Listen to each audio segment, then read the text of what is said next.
Muy buenas, acabas de llegar a tu podcast favorito para ampliar la mirada y poner en perspectiva las cuestiones de nuestro presente. Yo soy Alexandra y en este espacio encontrarás reflexiones, alternativas y herramientas que nos permitan vivir para ser más plenos y compartir esa plenitud con los demás. Porque para construir una sociedad mejor hay que amar a lo grande.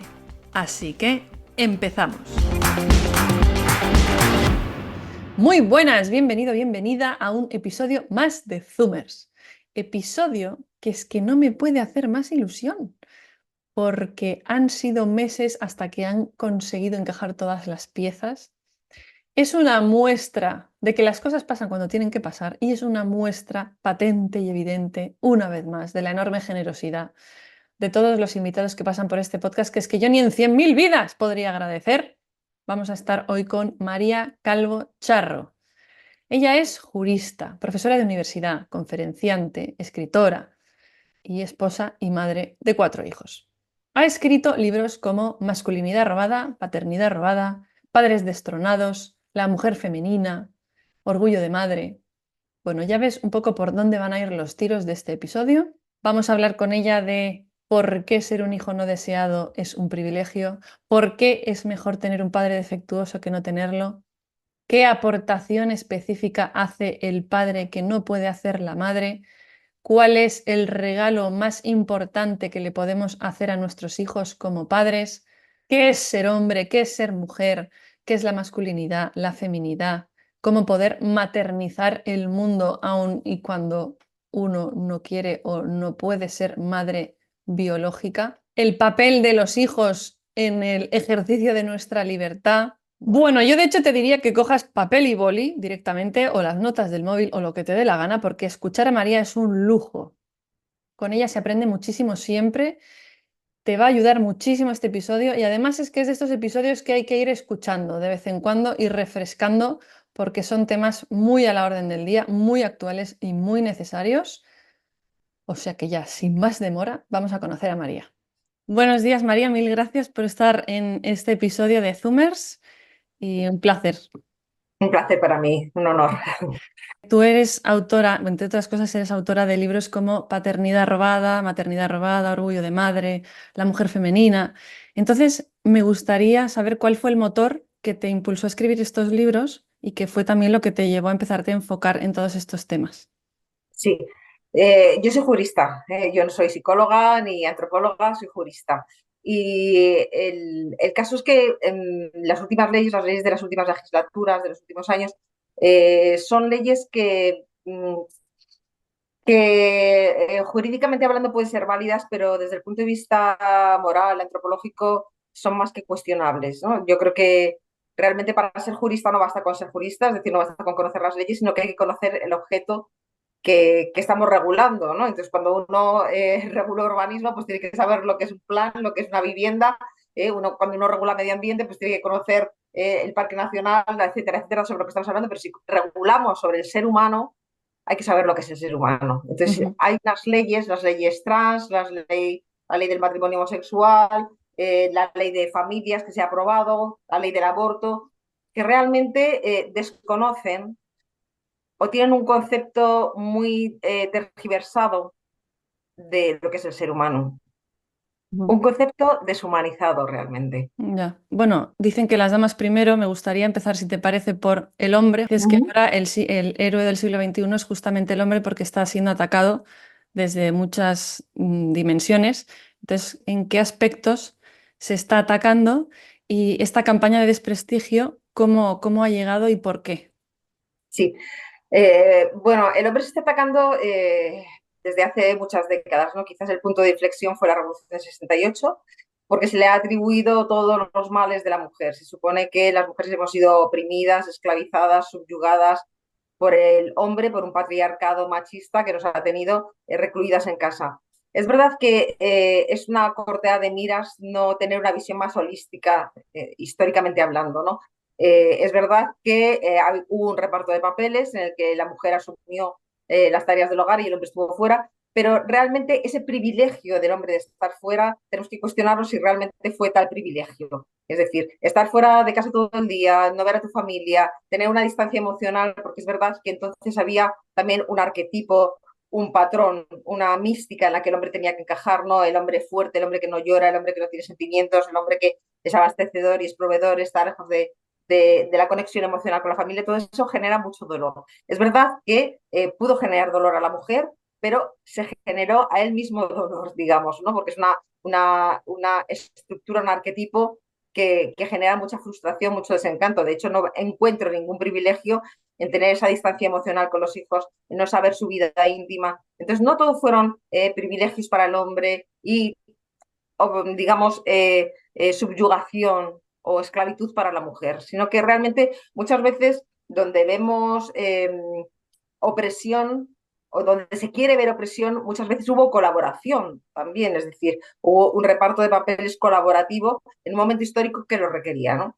Realmente la Revolución del 68 fue una revolución muy legítima porque si es bien es cierto que las mujeres estábamos muy integradas en la vida del hogar, pero no en la vida pública. Entonces fue una revolución legítima porque se exigió también que las mujeres tuviéramos derechos en lo público, trabajo, etcétera, etcétera. Ya habíamos adquirido ciertos derechos, evidentemente fundamentales, como es el derecho al voto, el derecho a la educación, pero queríamos estar fuera del hogar, queríamos desarrollarnos profesionalmente y, por lo tanto, la revuelta del 68 fue una revuelta legítima. Pero es verdad que cometió el error, digamos, de subyugar al hombre o figurarlo como el opresor, que no aportaba nada, empezar a exigirle que se feminizara, empezar a exigirle que fuera como nosotras, ¿no? De manera que esto, unido a movimientos posteriores que han sido muy dañinos para la masculinidad, como es la teoría de género, en la que se supone que no existe una masculinidad, de nacimiento no hay una biología, sino que es una elección, o el movimiento woke, que realmente ha hecho muchísimo daño a la masculinidad, ¿no? Porque el movimiento woke es un movimiento que se basa en el resentimiento, en un resentimiento grupal, no un resentimiento generalizado, pero un resentimiento hacia la masculinidad, y lo que quiere ya ese movimiento ya no es igualdad ni justicia, sino más bien venganza por generaciones pasadas, por la situación de la mujer en generaciones pasadas.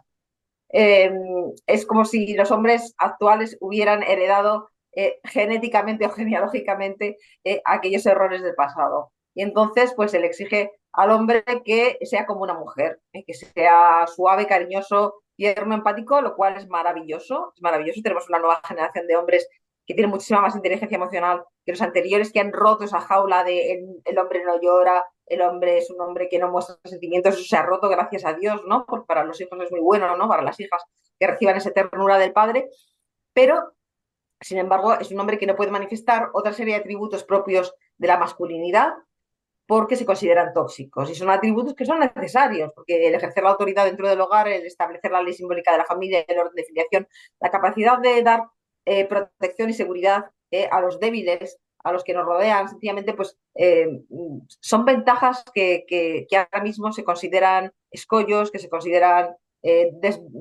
digamos, defectos de la masculinidad, ¿no? Entonces, bueno, pues tenemos un hombre muy asimilado a la mujer, que se tiene que someter a esos parámetros femeninos, pero no le dejamos ser lo que realmente es, que es esa mezcla de fortaleza, de una fortaleza moral, evidentemente, no una fortaleza física que nos da seguridad y protección, y esa mezcla de ternura, ¿no? El ideal sería que efectivamente tengamos un hombre tierno, cariñoso, empático, porque a la vez tenga esa fortaleza para garantizarnos esa seguridad y protección. Y hay muchas mujeres que dirán, bueno, yo no necesito seguridad y protección. Bueno, pues hay momentos en los que, si no, yo tengo recuerdos maravillosos de mi padre en los que me daba una tremenda seguridad, ¿no? Digamos que era el que mataba a los fantasmas que había debajo de mi cama. Yo recuerdo, por ejemplo, te voy a contar una anécdota, que íbamos juntos a coger setas cuando yo era muy pequeña, tendría 6 o 7 años. Cogíamos setas en el campo y recuerdo que él partía todas las setas que habíamos cogido por la mitad y comía primero él una mitad. Y si no tenían efectos negativos, nos dejaba comer la otra mitad, ¿no? Es esa seguridad, es decir, no es un problema de fuerza, es un problema de decir, bueno, yo esto me lo como con tranquilidad porque mi padre me ha dado esa seguridad. Es decir, son ventajas adquiridas a las que estamos renunciando, sin embargo, porque consideramos que son tóxicas y que son ejercicios de autoridad, más bien de autoritarismo. Sí. Y claro, esta visión negativa del hombre también está repercutiendo, como tú muy bien explicas, en que ahora hay muchas mujeres que, bueno, o no quieren ser madres o si lo quieren ser madres solas, renunciando a la figura del padre. Explícanos un poquito en qué se está notando ya esa ausencia del padre en los hogares y en la familia. Sí, bueno, nos han hecho creer también que efectivamente que el hombre nos subyuga, nos esclaviza y que la maternidad es una forma de tenernos metidas en casa, ¿no? Y de que no nos desarrollemos profesional y personalmente. Nos han hecho creer que la maternidad es, como decía Simone de Beauvoir, la tiranía de la procreación. Eh, Hay una tendencia ahora mismo a hacernos creer en general que los vínculos, por ejemplo, el vínculo matrimonial, nos esclavizan, ¿no? Y realmente los vínculos nos liberan en gran medida. Si tenemos en el hogar un hombre que se encarga de los hijos, porque las nuevas generaciones están ya acostumbradas y mentalizadas que se tienen que encargar de los hijos, lógicamente, ¿no? Si tenemos un hombre que entra en el hogar, que se encarga de los hijos, que colabora en las tareas de la casa sencillamente, pues nosotros nos liberamos muchísimo. Entonces ese vínculo nos está liberando, no nos está esclavizando, ¿no? Nosotros podemos salir fuera en la medida en que el hombre entre dentro del hogar. Además, esos vínculos, no los vínculos que están generados o soportados, digamos, sobre la base del amor, son vínculos que nos hacen crecer muchísimo, ¿no? Digamos que la plenitud humana en soledad es algo que es imposible. Y por eso nos encontramos ahora mismo con muchas mujeres, pues, muy solas, ¿no? Yo creo que la característica de la feminidad actualmente es la soledad. La soledad que es antinatural para las mujeres, porque las mujeres somos seres, sencillamente por el efecto que tienen nuestras hormonas en el cerebro, somos seres comunicativos, somos seres que humanizamos, somos seres que maternizamos, somos seres que necesitamos esa socialización, ¿no? De hecho, las carreras más ocupadas por mujeres son sanidad y educación porque tenemos esa necesidad de la relación personal. Pero cuando nosotras mismas nos imponemos, nos autoimponemos una soledad autorreferencial en la que pensamos que vamos a estar mejor solas porque vamos a tener más libertad, porque vamos a tener más tiempo, pues realmente al final acabamos muy fragmentadas, ¿no? Hay una encuesta del Instituto Valenciano de la Infertilidad del 2022 que se hizo a mujeres entre 25 y 45 años de edad con un nivel económico pues satisfactorio. Y en esta encuesta el 62% afirmó que no quería tener hijos de ninguna de las maneras. Es decir, no quería estar casada, no quería tener una pareja siquiera y no quería tener hijos y las razones eran pérdida de libertad y de tiempo. Y realmente no se dan cuenta al afirmar esto, o es una afirmación que tiene trampa, digamos, porque la libertad sin vínculos, la libertad sin alguien con quien compartir esa libertad, es al final una esclavitud. La libertad autorreferencial para mí yo, atomizada, es una forma de esclavitud porque es esclavitud de mis deseos, de mis pasiones, de mis impulsos, de mis caprichos, de mis instintos, y al final soy esclava de mi propio yo, ¿no? De mis satisfacciones, ¿no? De mi hedonismo. Confundimos también mucho placer con bien, todo lo que me genera placer, buenas vibraciones, pues eso es bueno, y lo que me resulta incómodo, que puede ser la maternidad o que puede ser el matrimonio, porque evidentemente el matrimonio y la maternidad son maravillosos, pero evidentemente tienen también o plantean problemas, no somos perfectos y tenemos discusiones, tenemos conflictos, pero esos conflictos nos van, digamos, nos van configurando una personalidad, nos van permitiendo enfrentarnos a la realidad, nos van permitiendo amar sencillamente, ¿no? Porque amar a una persona se la ama con todas sus virtudes, porque es simpático, porque es empático, porque es cariñoso, pero también se la ama con todos sus defectos, ¿no? Es insociable, en fin, no tiene paciencia, pero bueno, cuando se ama a una persona, la grandeza del amor es esa, ¿no? Quizás es realmente por eso el matrimonio bien llevado, digamos, es tan transgresor, ¿no? Porque es amar a una persona con todas sus virtudes, pero con todas sus carencias, ¿no? Y es precioso porque no solamente es amar al otro con sus carencias, sus imperfecciones y sus defectos, sino que es que nos va a amar a nosotros en las mismas circunstancias, ¿no? Porque claro, nosotros más bien no somos perfectos tampoco, tenemos muchas carencias y es maravilloso encontrar a alguien que con todas tus carencias, con todas tus imperfecciones, sea capaz de quemar las naves, de tirarse al precipicio y de dar la vida por ti. Pues eso es algo que no tiene ninguna duda de que es valiosísimo, ¿no? Pero esta tendencia a prescindir del hombre no solamente nos afecta a nosotras, a las mujeres que acabamos solas, con una soledad muy desestructurante, porque los años pasan y bueno, una joven a los 20 años se puede sentir muy libre sola y se puede sentir muy plena sola, pero los años pasan y acabas teniendo 30, 40, 50 años y la soledad pesa, ¿no? España es el país en el que las mujeres consumen más ansiolíticos del mundo, no solo ya de la Unión Europea, del mundo. Entonces, evidentemente, muy felices no somos. No. Algún problema tenemos que tener cuando estamos tapando agujeros, digamos, psíquicos y afectivos con ansiolíticos, ¿no? De manera que realmente prescindir del padre nos afecta a nosotras, prescindir del hombre nos afecta a nosotras, pero también afecta, si tenemos hijos, afecta a esos hijos, ¿no? Porque cuando muchas veces hay muchos tipos de maternidad en soledad. Yo estoy en el patronato de Red Madre, que es una asociación que ayuda a mujeres bueno, pues que tienen dudas sobre si abortar o no abortar, y te tengo que decir que 9 de cada 10 mujeres que vienen con dudas acaban teniendo el bebé y Qué acaban bien. alegrándose de tener el bebé y salir adelante.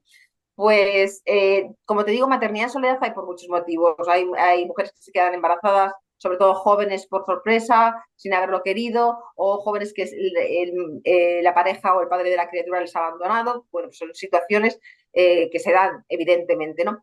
Pero luego hay otra maternidad que se está dando mucho actualmente y es la de mujeres que efectivamente lo han apostado todo a ellas mismas, a su tiempo, a su libertad, pero como digo, el tiempo pasa y entonces llega un momento en que se sienten muy solas y se sienten muy solas y deciden que, bueno, pues que la compañía de un hijo les vendría muy bien.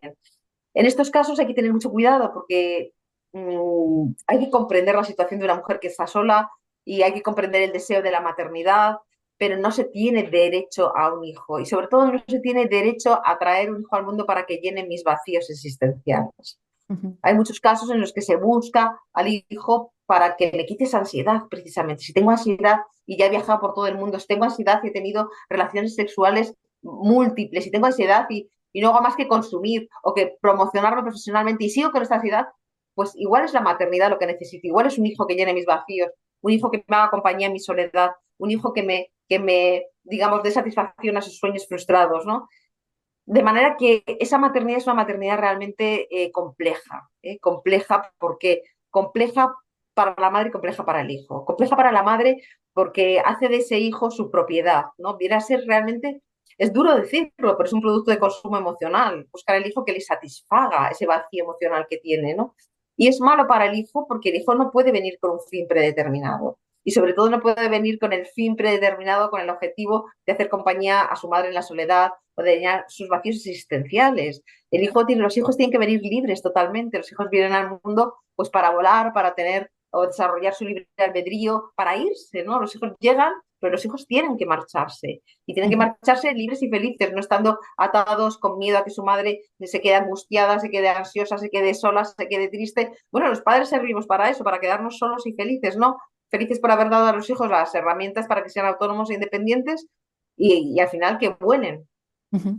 Has hablado de muchos temas súper interesantes. Me gustaría centrarme ahora, por ejemplo, en la aportación específica que puede hacer el hombre en la familia, porque es verdad que hay muchas mujeres que no quieren ser madres, pero ahora me centro en mujeres que tienen su pareja estable, han tenido un hijo de ese hombre, pero lo ven como inútil, lo ven súper prescindible y como que al final todo depende de ellas. Entonces, ¿qué decirles a estas mujeres?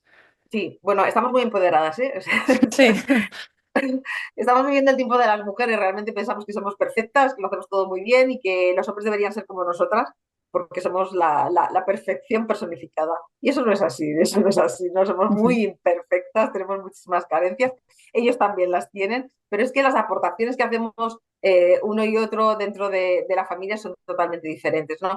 Se está negando realmente que exista una naturaleza, que exista una biología, que exista una feminidad y una masculinidad diferentes y que por lo tanto aportan al hijo una visión del mundo distinta, ¿no? Es muy bonito, es precioso, ¿no? Cuando nos damos cuenta de que el hombre es tan distinto a nosotras, de que ve el mundo totalmente diferente, de que nosotras la afectividad es muy necesaria y sin embargo ellos tienden más a la afectividad, que nosotras descansamos hablando y comunicándonos y ellos se cansan hablando y comunicando, que ellos necesitan para su alivio biológico movimiento y nosotros sin embargo necesitamos esa comunicación, que para nosotros hay detalles que tienen mucha importancia y que para ellos no las tienen. Entonces hay una tendencia a pensar que esas diferencias son defectos, que un hombre como no es como una mujer, pues es un ser defectuoso. No, es distinto, ¿no? Y la verdad es que deberíamos maravillarnos y asombrarnos por ser tan distintos y porque tengan esa cabeza que a veces no entendemos y ni ellos nos entienden a nosotras, ¿no? Pero las aportaciones que realizamos dentro del hogar, sobre todo para los hijos, son fundamentales, porque el hombre aporta una visión del mundo que no es la nuestra. Y sobre todo, cuando hemos sido madres, es verdad que nuestra neuroquímica cerebral cambia. Entonces, tenemos una tendencia a tener una vida muy niñocéntrica, a que todo gire en torno a nuestros hijos, a que nuestros hijos sean el centro de nuestra existencia. Y eso es muy malo también. Antes hablábamos de una mujer que no quería tener hijos, y era una mujer autorreferencial, Pero muchas veces cuando tenemos hijos las mujeres nos convertimos al contrario, en todo madre, solo madre, demasiado madre, solo pensamos en nuestros hijos, son la razón de nuestra existencia. Y entonces les asfixiamos un poco en amor y nosotros además perdemos esa otra faceta que tenemos de mujeres, de profesionales, de amigas, de esposas, de pareja, la perdemos porque nuestra vida son los hijos. Y eso es un error, eso es un error. Entonces, un hombre equilibrado que esté con nosotras en el hogar siempre nos va a colocar en nuestro lugar y nos va a recordar, eres mujer, eres profesional, eres amiga, eres mi pareja, eres mi esposa, por favor, no seas solo madre, todo madre, demasiado madre, ¿no? Porque realmente eso nos conduce a anular esa otra parte que tenemos que también es muy, muy necesaria. Y los hombres aportan esa visión del mundo que no tenemos nosotras. Cuando nos cambia esa química cerebral, esa neuroquímica cerebral al tener hijos, realmente tendemos a proteger a esas criaturas hasta la extenuación y la protección o la sobreprotección realmente es maltrato. Hoy tenemos una generación de niños muy maltratados en ese sentido porque están muy protegidos, demasiado protegidos por unas madres muy temerosas, con miedo a todo, ¿no? Y sin embargo, digamos que el padre aporta ahí la capacidad mayor de independencia de esos hijos, favorece que salgan al mundo, favorece más que se caigan, les endurecen, ¿no?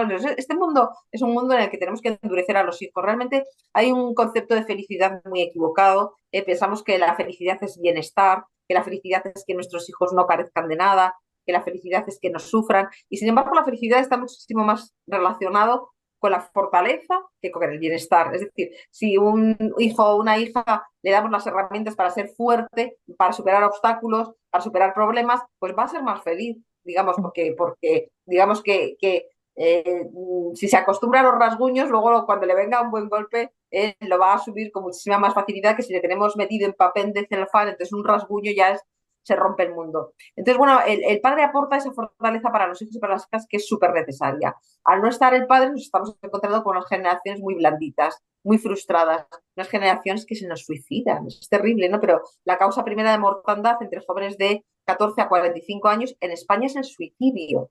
Y ese Claro. suicidio no por depresión o no por patologías psiquiátricas, sino sencillamente por incapacidad de asumir la frustración.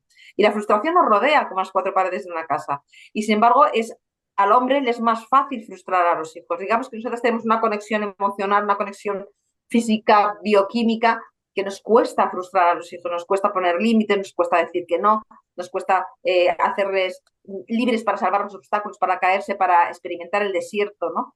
Y los hombres, al no haber tenido ese hijo en el seno materno, esa distancia emotiva les facilita, digamos, esa capacidad de fortalecerles, de hacerles el regalo del no, de que no pasa nada si carecen de cosas, que se enfrenten a la frustración, que sufran, que superen obstáculos, que se caigan para que luego se levanten. Entonces, bueno, pues el papel del padre, el papel del hombre en el hogar yo creo que es fundamental. Y para las mujeres que por experiencias han tenido a su alrededor siempre, ¿no? O en muchas ocasiones, una figura del padre que las ha maltratado. Claro, para ellas entiendo que es mucho más difícil hacerles ver igualmente, ¿no? Como el hombre no es el enemigo, no es alguien a quien hay que desterrar y sacar de tu vida. Entonces, a esas mujeres con esas heridas y esas carencias, ¿qué decirles?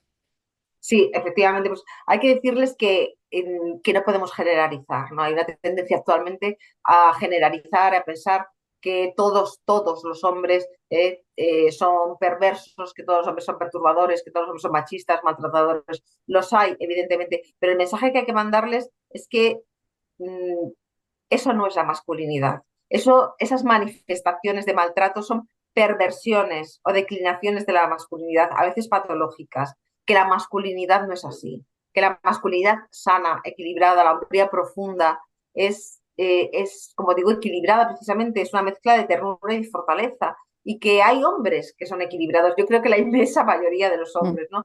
Que son la inmensa mayoría de los hombres quieren amar a las mujeres, quieren respetar a las mujeres, quieren tener una relación armónica, quieren sumergirse en las labores del hogar, crianza de los hijos, colaborar y tener una pareja para toda la vida. Entonces, que siempre, siempre hay esperanza, siempre. Evidentemente hay que huir de esos hombres que tienen esa parte de ternura y de autocontrol, digamos, castrada, y que solamente han desarrollado desviadamente esa parte de fortaleza. Hablamos de fortaleza moral, son hombres que han desarrollado una fortaleza autoritaria, una fortaleza sin control, una fortaleza en la que piensan que tienen que dominar a la mujer, ¿no? Esos hombres existen, por supuesto que existen, pero digamos que son la excepción o la patología dentro de la normalidad.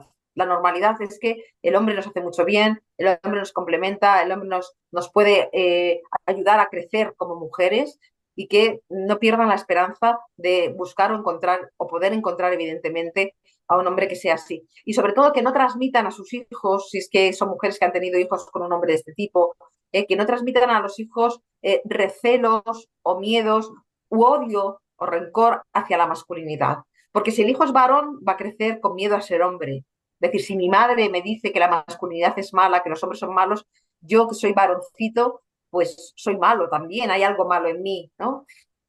Y si lo que tienen son hijas, van a crecer esas hijas con miedo a los hombres, para pensar, bueno, hay que tener mucho miedo con el sexo masculino porque son todos unos pervertidos, unos perturbadores, en fin, están todos, son maltratadores y no es justo, ¿no? No es justo para la generalidad de hombres que hay, para una inmensa mayoría de hombres que hay, buenos, equilibrados y, como digo, con una hombría equilibrada que nos puede enriquecer muchísimo. Y María, ¿por qué dices que es mejor tener un padre defectuoso a no tenerlo?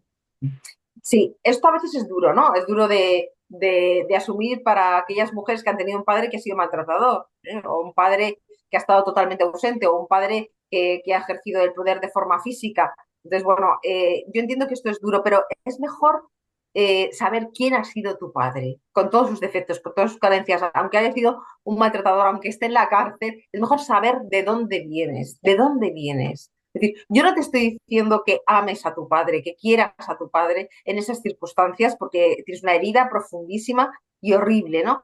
Pero sí te permite saber quién eres. Es decir, somos seres genealógicos y tenemos un temperamento y un carácter. Venimos, digamos, de dos sangres distintas, entrelazadas hasta la oscuridad de los tiempos, ¿no? De dos genealogías. Entonces, tener una línea genealógica en blanco, un agujero negro que no sepamos de dónde venimos, pues es muy duro, ¿no? Es decir, saber que vengo de esta línea genealógica, saber que mi padre es así, eso me permite no repetir, aprendo de ello. Es decir, yo no quiero un hombre así, no quiero un hombre así. Me permite también perdonar, que es muy grande, ¿no? Es decir, el perdón nos libera. Es decir, perdonando, no, esto no tiene nada que ver, es decir, es un aspecto que puede darle, se le puede dar un aspecto o una interpretación religiosa, pero realmente es una recomendación que hacen todos los Mm. psiquiatras, ¿no? Perdona porque te desvincula. El rencor, el odio nos vincula, nos hace tener a esa persona constantemente en la mente, ¿no? Como una especie de bucle que no nos deja desapegarnos. Bueno, pues perdonando, pues realmente le apartamos de nuestra vida, pero hemos aprendido o sabemos de dónde venimos. Podemos dar una explicación a nuestro carácter, al temperamento, a ciertas reacciones y podemos enmendar el pasado. Es decir, yo no quiero que me pase esto, aprendo de esto. Mientras que si no hay nada, hay un vacío, eso es muy desconcertante. Mm. Tenemos que saber de dónde venimos, ¿no? A mí me gusta a veces traer a colación, por ejemplo, a la línea genealógica de Jesucristo, ¿no? Que tampoco lo digo desde un punto de vista estrictamente religioso, pero Jesucristo es una persona que para los creyentes viene al mundo de una madre biológica, que es la Virgen, pero su padre es adoptivo, San José. ¿Y por qué Dios decide que tenga un padre? Pues porque necesita ese hijo, necesita dos líneas genealógicas, la de su madre y la de su padre. Es decir, San José no era prescindible. Digamos que Jesús como humano necesitaba saber de dónde venía. Y la línea genealógica de Jesús, que es la línea genealógica de José, también de María, pero la de José, viene, como dice la Biblia, de la estirpe de David. Y David fue un sinvergüenza. Sí. Fue un rey maravilloso, pero fue adúltero y asesino, ¿no? Y dices, bueno, pues eso es la estirpe de Jesucristo. Pues sí, es la estirpe de Jesucristo. Y hubo otros reyes judíos que fueron muy crueles, terriblemente crueles, ¿no?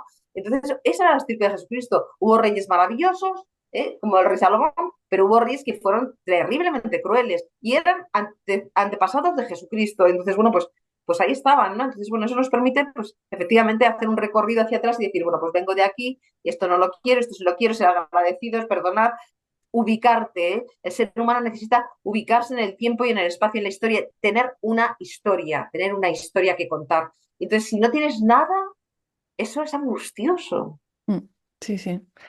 María, hay un documental que seguro que has visto que se llama ¿Qué es ser mujer? What is a woman? ¿No? Entonces me gustaría que nos digas qué es ser hombre, qué es ser mujer y cómo debería ser hombre y mujer en el siglo XXI. Sí, bueno, tanto la mujer como el hombre, digamos que tienen dos facetas, que es ser mujer. Sobre todo ser mujer es una mezcla, traigo las palabras de la psicóloga Marilena Ceriotti, ¿no? Una italiana maravillosa que tiene un libro que se llama Erótica y Materna. Y la mujer tiene esas dos partes, tiene una parte erótica, una parte propia, una parte autorreferencial, ¿no? La parte de mujer, la parte profesional, de amiga, de hija, de esposa, de pareja. Bueno, esa parte es fantástica, pero necesita otra parte que la equilibre, porque si no seríamos muy autorreferenciales, ¿no? Idolatraríamos, digamos, caeríamos en la idolatría del yo, ¿no? De nuestro narcisismo. Entonces, tenemos otra parte que es increíble, que es la parte psicológico-materna, la capacidad de traer vida al mundo. Yo creo que una mujer se caracteriza tanto por la parte erótica como por la parte materna, que es una parte que ahora mismo nos hacen creer o nos quieren hacer creer que es una parte que es una impostura, una construcción cultural que nos la han impuesto, que es una debilidad. No, todos tenemos la capacidad de traer hijos al mundo, de traer vida al mundo, seamos madres o no, lo materializamos o no, tenemos esa capacidad. Y tenemos que estar orgullosos de esa capacidad, porque esa capacidad es la capacidad de transformar la tierra. Cada vez que llega un hijo al mundo se transforma la faz de la tierra, no vuelve a ser el mismo, ¿no? Decía Fabriz Hayat que es la llegada de un hombre primitivo, de un pequeño salvaje que viene desde el alba de los tiempos a regalarnos un nuevo comienzo, y es verdad. Entonces tenemos un poder inmenso que es el poder de transformar el mundo, el poder de traer vida al mundo. O sea, es una pasada, ¿no? Tenemos un potencial salvaje. Por eso el aborto hace tanto daño, ¿no? Porque el aborto realmente va contra nuestra naturaleza. Estamos preparadas para traer vida, no para traer muerte. Entonces, el aborto tiene consecuencias en esa naturaleza, porque si estamos preparados para traer vida, pero traemos muerte, eso deja una huella indeleble en nuestra mente, en nuestro subconsciente, es una fractura irreversible en el corazón de la feminidad. Es una bomba retardada de culpabilidad que acaba por estallar siempre, siempre, porque no estamos físico, psíquicamente preparadas para eso, estamos preparadas para justo lo contrario, traer vida, ¿no?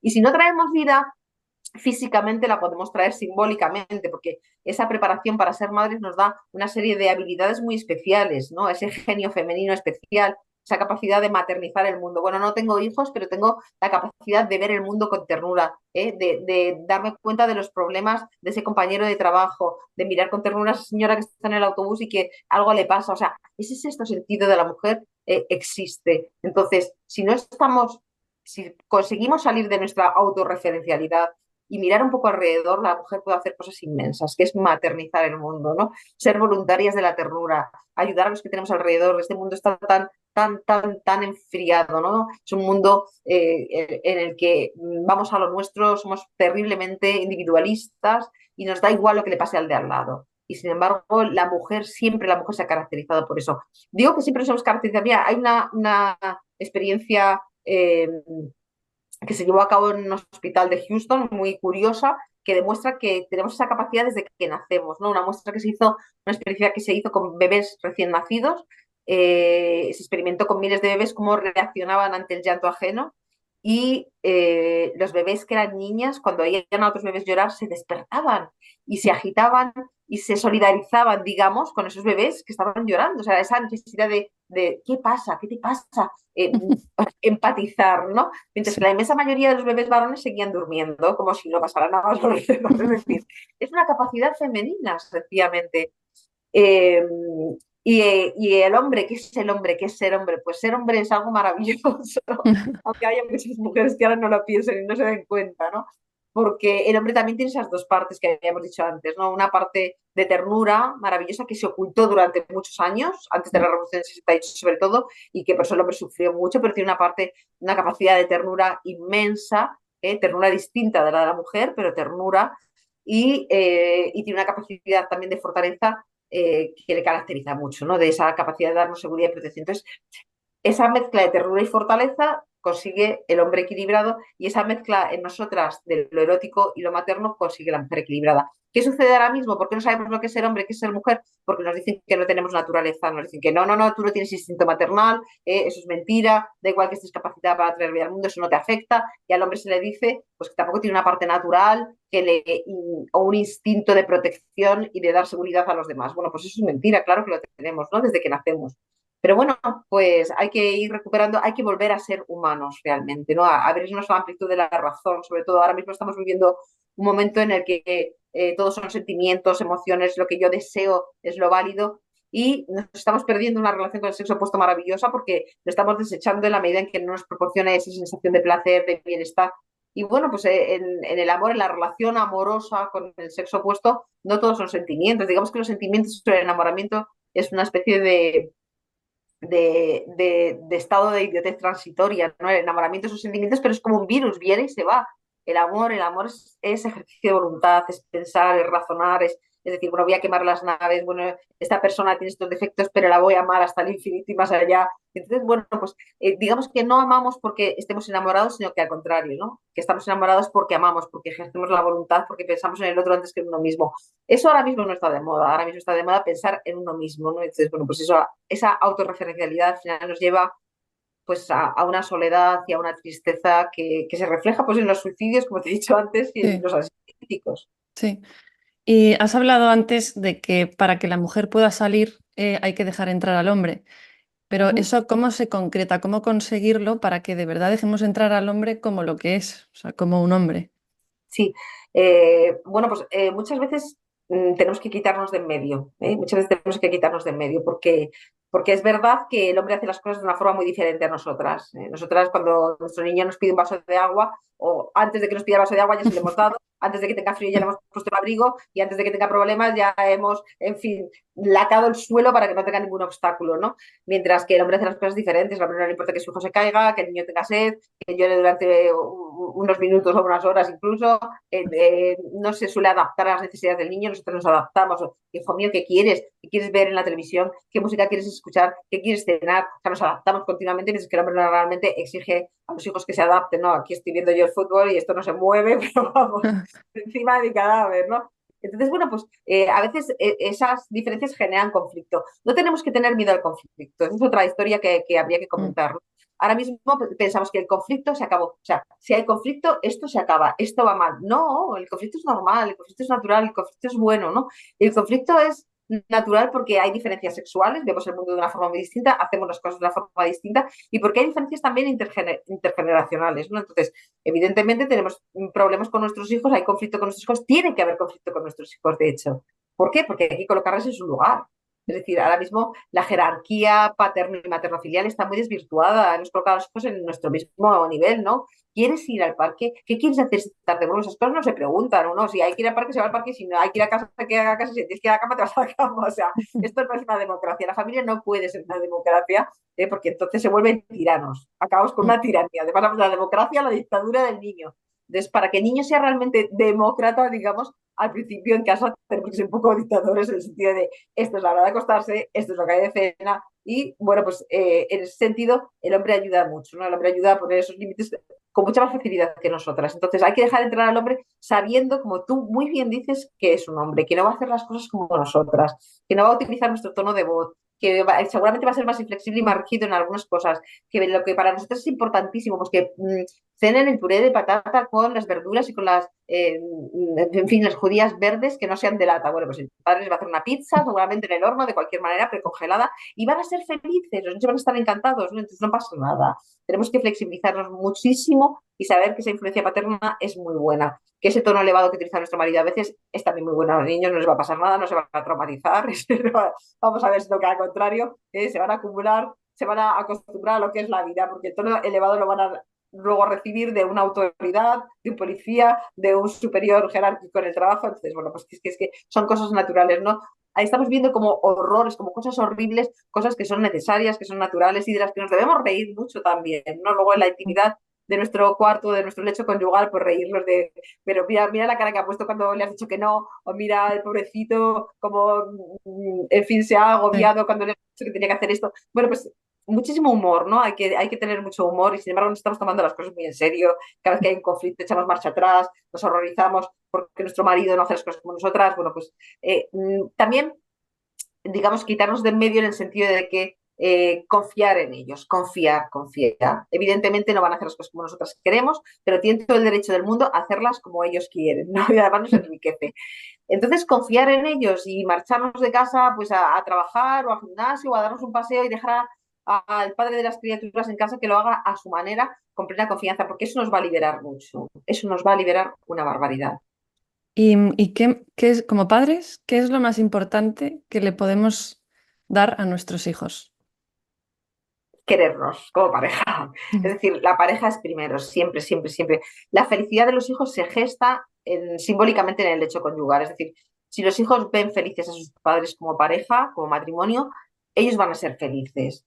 O sea, podemos inundarles de bienes materiales, podemos inundarles de bienestar hasta la náusea, que como nos vean discutiendo, enfadados, crispados, sin comunicación, ellos van a sufrir. Da igual lo que tengan, da igual que tengan de todo, que ellos quieren que sus padres se quieran, sencillamente. Entonces, bueno, lo primero que tenemos que tener en cuenta es que la pareja es primero. O sea, la pareja es antes que los hijos siempre, siempre, siempre. Entonces, cuando muchas veces preguntamos al niño, ¿qué quieres hacer el fin de semana? No, pregúntaselo a tu pareja, ¿qué quieres hacer el fin de semana? Y que el niño se adapte. Y la cena igual, ¿qué quieres de cena, hijo mío? No, pues piensa en tu marido, piensa en tu mujer.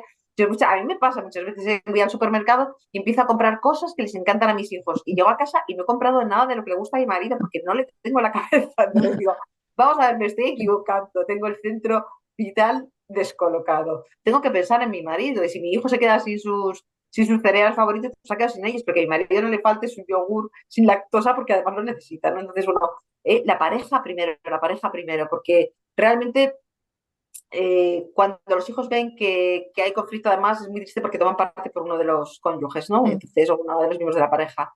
Y entonces eso genera muchísima ruptura y desencanto. También cuando hay conflicto muchas veces utilizamos a los hijos digamos, de confidentes, de paño de lágrimas, y eso para los hijos es muy doloroso, muy doloroso. No les corresponde, no les corresponde. Nuestros problemas tenemos que solucionarlos nosotros sin que nuestros hijos se enteren, porque nuestros hijos necesitan una estabilidad, una roca, un puerto al que aferrarse y esos son sus padres unidos. Y María, has hablado de que se ha pasado, hay un movimiento pendular, ¿no? Se ha pasado de la madre, solo madre, demasiado madre, todo madre. Ahora el Mm. efecto contrario, que es que no quiero ser madre. Entonces, ¿cómo volvemos, digamos, al punto medio? Y cómo los que ya tenemos hijos, aun siendo conscientes de que los hijos, pues, pueden quitar cierta libertad para dedicarte a cosas ajenas a la familia, ¿cómo hacer ver también que todo lo que da un hijo? Sí, vamos a ver, efectivamente hemos tenido ese movimiento pendular que tú lo has dicho perfectamente. Lo hemos pasado de estar todo el día en el hogar, centradas en los hijos, a pasar a no querer tener hijos. Yo creo que ahora es el momento adecuado para conseguir el equilibrio. Es decir, aquellas mujeres que estaban en casa, que vivían para los hijos, solo para los hijos, que no tenían vida pública, que no eran profesionales, que no tenían vida social, eran mujeres que estaban tristes, ¿no? Lo que llamaba Betty Friedan en su obra La mística de la feminidad, la tristeza del ama de casa. Es algo que fue muy estudiado por psicólogos del momento. Y eran mujeres fragmentadas, tristes, sobre todo cuando se iban los hijos del hogar. Una vez que se iban los hijos, su vida no tenía razón, no tenían motivos para vivir porque se habían ido los hijos y había sido el centro de su vida. Y hemos pasado un movimiento pendular a la mujer que no quiere tener hijos, que solo quiere ser autorreferencial, pero que está sola y por lo tanto triste, la tristeza de la mujer de éxito. Hemos pasado de la tristeza del ama de casa a la tristeza de la mujer de éxito. Pues tenemos que aprender del tiempo, de la historia del tiempo, ¿no? Tenemos que mirar para atrás y ver, yo no quiero tener la tristeza del ama de casa, no quiero tener tampoco la tristeza de la mujer de éxito, quiero ser una mujer equilibrada, ¿no? Equilibrada y feliz. Y entonces, bueno, pues ese equilibrio va a venir de cuidar meticulosamente esas dos partes. Cuidar que yo sea una o que tenga una parte erótica propia de mujer y que sobre todo si tengo pareja es mi pareja, lo primero, lo primero, lo primero, soy pareja, soy esposa, soy mujer, soy cónyuge, lo primero, cuidarlo mucho porque además al final los hijos se van a ir, quieras o no quieras, se van a ir porque se tienen que ir, porque es su libertad, porque es la vida misma, ¿no? Y te tienes que quedar con esa persona a que has elegido, ¿no? Y la has elegido libremente porque no hemos elegido ni a los padres ni a los hijos, hemos elegido a nuestra pareja y por lo tanto, evidentemente, pues con quien nos tenemos que quedar finalmente y luego cuidar que esa parte materna no nos devore, no nos devore. Es decir, no ser madres excesivamente madres, ¿no? Sino tener cuidado de marcar una correcta distancia emocional. Hay que tener mucho apego, sobre todo los primeros meses de vida, los primeros años de vida del niño, el apego, el afecto es absolutamente necesario, pero luego hay que ir sabiendo regalar nuestra ausencia.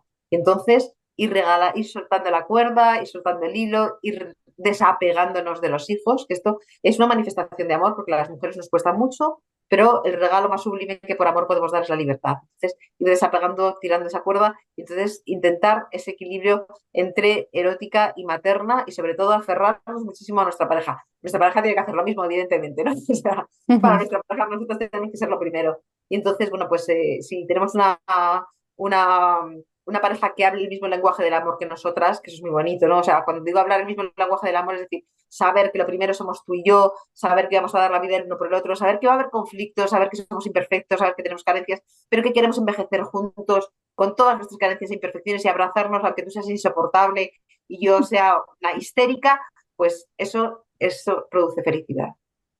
Y por Instagram dije que iba a hacer una entrevista contigo y que quien quisiera mandase preguntas relacionadas con lo que estamos hablando. Hay una pregunta que han lanzado, el tema de la brecha salarial. Entonces, tú como Sí. jurista, ¿hasta qué punto eso es real y está pasando en España? Sí, eso no es real. Vale.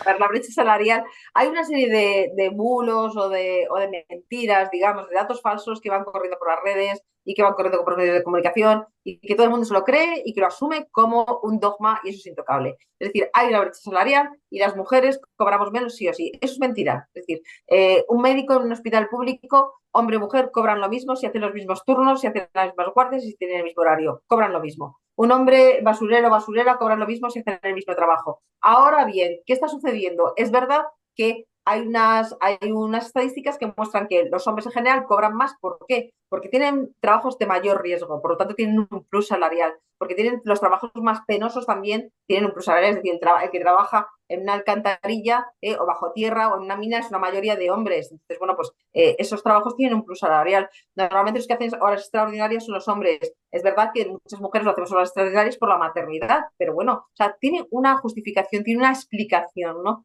Es verdad que hay muchísimos más ingenieros en técnicas, las tecnológicas están invadidas por los hombres, son carreras en las que se cobra más. Entonces podemos decir, bueno, pues que entonces hay que fomentar que las mujeres sean ingenieras. Pues bueno, hay que fomentarlo, claro que sí, pero hasta cierto punto. Es decir, no nos pueden obligar a martillazos a ser ingenieras, porque en países nórdicos como Finlandia, Islandia, Suecia, donde la equidad es absoluta, hay menos ingenieras que en el resto de Europa. Es decir, los países más desarrollados en igualdad, en equidad entre los sexos, no tienen casi mujeres ingenieras. ¿Por qué? Porque la libertad está en que las mujeres han dicho, es que no queremos ser ingenieras, sencillamente. No es verdad que la mujer, las tecnológicas, bueno, pues puede hacerlas, por supuesto, puede ser tan ingeniera como un hombre, pero le gusta. ¿Por qué la sanidad y la educación están plagadas de mujeres? Pues porque sencillamente nos gusta más. Entonces, no solamente lo que podamos hacer, o por lo que estemos capacitadas para hacer, es sencillamente también lo que nos llene vitalmente, ¿no? Entonces, bueno, pues tenemos trabajos que a lo mejor cobramos menos que unas tecnológicas siendo ingeniera aeronáutica, que también las hay, evidentemente, pero son una minoría. Pero también tenemos que tener en cuenta nuestra felicidad, ¿no? Entonces, bueno, yo cobro menos, pero soy feliz. Yo cobro menos porque además me he pedido media jornada porque quiero quedarme por la tarde con mis hijos. Pero es que eso me genera felicidad, me da muchísima plenitud. Entonces, bueno, no todo es dinero en la vida. Entonces, es como que necesitamos tener el mismo dinero que los hombres para ser felices y para ser. Pues no, lo que necesitamos es tener el mismo grado de felicidad. Entonces, lo que a un hombre le hace feliz, a lo mejor a una mujer no le hace feliz. A lo mejor a una mujer le hace feliz renunciar a su trabajo durante 5 años para estar con los niños. Y eso es muy respetable y ahora mismo no se respeta. Ahora mismo es que te has quedado en casa, o es que estás oprimida, es que tu marido es un machista, es que tú estás loca, es que pero no, sencillamente esto me hace feliz, dejarme en paz, la libertad. ¿No? Sí, no, las trad wives, estas que se están ya ahora poniendo como de moda, ¿no? Sí. Nada, la pregunta que te quería hacer antes es un poco también transgresora, pero muy acertada, que dices el privilegio de no ser un hijo deseado. ¿Por qué ser un hijo no deseado es un privilegio? Sí, ahora mismo sí. ¿Por qué? Porque solamente se tienen los hijos deseados. Solamente se deja nacer al hijo que sea deseado. Cuando el hijo es no deseado, pues normalmente se aborta, ¿no? Entonces es un privilegio nacer siendo no deseado, digamos. O sea, es que yo no te he deseado. Pero es un privilegio no solo porque hayas sobrevivido, digamos, sino que es un privilegio porque luego tu vida va a ser distinta. Esto es curioso. ¿Por qué? Porque cuando una mujer desea un hijo con mucha fuerza, cuando una mujer busca de propósito un hijo porque es su deseo, pues ese hijo no nace libre, ese hijo nace normalmente, es que es el momento para tener un hijo. Ahora soy socia del despacho, o ahora tengo el nivel de vida adecuado, o ahora me encuentro sola, y ahora voy a tener un hijo planificado, programado, pensado para tenerlo. Deseo este hijo. Pues ese hijo viene, digamos, sometido a una relación de dominación, viene muy planificado y por lo tanto, como yo te he deseado y como has nacido porque yo he querido y no te he abortado, tienes que cumplir mis expectativas. Entonces es muy duro para un hijo, ¿no? Cuando un hijo no debería ser deseado, perdona, son mis perros.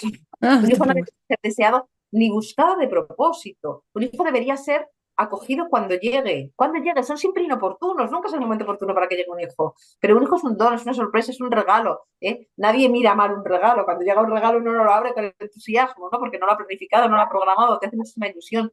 Y un hijo no debería ser buscado, no debería ser buscado, sino que debería ser acogido cuando llegue y cómo llegue. Esa es la sorpresa de la maternidad, la belleza de la maternidad. Y si llega con defectos, con carencias, con discapacidades, pues así ha llegado, porque son manifestaciones de originalidad de la vida, nos humanizan. Y esas discapacidades a veces nos hacen crecer a nosotros muchísimo. Y además esas discapacidades son más que cuestionables. ¿Eh? Ahora mismo tenemos unas leyes en España que son espantosas porque nos permiten abortar a aquellos niños que tengan posibilidades de una tara genética, de algún problema, de alguna enfermedad, ¿no? Entonces desecharlos, eso es eugenesia. Es decir, es desechar al hijo imperfecto, ¿no? Pero imperfecto ¿hasta qué punto? Fíjate, te voy a contar una anécdota, Alex. Yo tenía una alumna en la universidad que tenía una discapacidad fuerte porque había tenido una parálisis cerebral y venía en silla de ruedas, tenía las manitas deformadas, la carita así torcida, la poníamos en primera fila, yo soy profesora de Derecho y me pasaron unas instrucciones que tenía que seguir porque la pobre tenía una discapacidad, tenía que tener una atención especial. Bueno, pues al final de curso, esa niña yo le puse matrícula de honor y durante las clases yo tenía que decirle que no participara tanto porque era la única que participaba. Es decir, Qué los mal. discapacitados eran los demás. O Sí, sea, sí. esa niña no era discapacitada, sencillamente en su casa, su madre, sobre todo su madre, pues, había hecho una labor de fortalecimiento de esa niña que esa niña no tenía discapacidad. O sea, esa niña de una grandeza humana y de una fortaleza que se comía a todos el resto de los alumnos que eran normales y parecían discapacitados. O sea, Sí, sí, porque, sí. o Tal sea, qué cual. impresionante, qué Mm, impresión, de verdad. Entonces, de mm. manera que nos puede sorprender mucho una discapacidad y nos puede hacer darnos cuenta hasta qué punto nosotros, los que somos normales, estamos discapacitados para muchas cosas. Sí, sí, tal cual, María. Pues hay una pregunta que acostumbro a hacer a modo de cierre, que si este episodio de podcast fuera la última oportunidad que tienes como de hacer llegar un mensaje que cale y que pueda provocar un cambio en la sociedad, ¿qué nos dirías? Pues diría dos cosas. Una, conócete a ti mismo, conócete a ti misma. Y conocernos a nosotros mismos significa eh, un viaje hacia las zonas más recónditas nuestras. Ahora mismo hay una tendencia a quedarnos en la superficie, a ser súper simpáticos. Solamente lo que nos agrada, lo que nos gusta es lo que mostramos, ¿no? Tenemos que hacer un viaje interior hacia las zonas más oscuras, hacia los bajos fondos, hacia nuestros defectos, carencias e imperfecciones y aceptarlos. Luchar para perfeccionarnos, ¿no? Pero aceptarnos, abrazarnos como somos, ¿no? Entonces, de ese conocimiento nos va a permitir amarnos y nos va a permitir amar a los demás. Entonces, primera recomendación, primer mensaje, tómate tu tiempo en conocerte a ti mismo. No te dejes influenciar por las redes sociales. Vivimos en una sociedad de caras felices, pero de almas tristes. Estamos en una sociedad en la que las redes sociales todo el mundo sale contento, alegre, sonriente, pero en el fondo están tristes, hay una tristeza inmensa, hay muchísima soledad en una enorme comunidad digital. Entonces, salte de ahí, tómate tu tiempo, quiérete a ti mismo, conócete a ti mismo y luego busca tu alma gemela, ¿no? Y ama con muchísima fuerza. Y amar también hay que tener una cosa muy clara, ¿no? El mensaje que yo lanzaría, por favor, aprendamos a amar otra vez. El amor no son sentimientos, el amor no son sentimientos, los sentimientos vienen y van. El amor no es sensación de bienestar, de placer, de enamoramiento constante. No, el amor muchas veces es lucha, el amor es frustración, el amor es conflicto, el amor es querer, es ejercicio de la voluntad, pero merece la pena. Porque cuando uno se esfuerza en amar, acaban surgiendo los sentimientos con muchísima más fuerza, ¿no? Y entonces, bueno, pues eso es realmente lo que nos va a hacer felices. Entonces, volvamos a ser humanos, volvamos a amar con mucha fuerza, volvamos a utilizar la razón, no nos dejemos llevar por los sentimientos, por el emotivismo que nos rodea, ¿no? Y si puedo lanzar otro mensaje, Sí, sí. volvamos a la trascendencia. Yo creo que el ser humano tiene tres facetas, ¿no? La física, la naturaleza abrazar nuestra naturaleza de mujer, nuestra naturaleza de hombre, la intelectual, volver a la razón, ¿no? Pensar que el amor es muchas veces razón, pensar en el otro antes que en uno mismo, y la trascendencia. Yo creo que tener una visión trascendente de la vida nos va a ayudar con todo. Es decir, tenemos esas tres facetas, no castremos la parte espiritual porque estamos formados por un todo, ¿no? La física, la intelectual y la espiritual. Y esa trascendencia, pues nos va a ayudar a sobrellevar muchas cosas, a ser más felices, al ver el mundo de otra manera, de otra forma. Y si, bueno, si somos creyentes, pues a alegrarnos de tener esta dignidad tan inmensa que es la de ser hijos de Dios. Muchísimas gracias, María, brutal. Siempre es un lujo escucharte, he aprendido un montón, seguro que quien lo escuche se va a llevar grandes aprendizajes, has dicho cosas para enmarcar. Un lujo, ha sido un lujo, María. El ojo ha sido mío. Muchísimas gracias. Muchísimas gracias, María. Un abrazo fuerte. Gracias a ti. Abrazos. Chao. Chao, chao, chao. Muchísimas gracias por acompañarme en este episodio. Espero que lo hayas disfrutado al menos tanto como yo. Ojalá nos ayude para que juntos hagamos mujeres referentes y libres. Comparte este podcast con los tuyos y no olvides suscribirte y dejar tus comentarios en las plataformas de podcast, en el canal de YouTube o en la cuenta de Instagram. Gracias por estar al otro lado.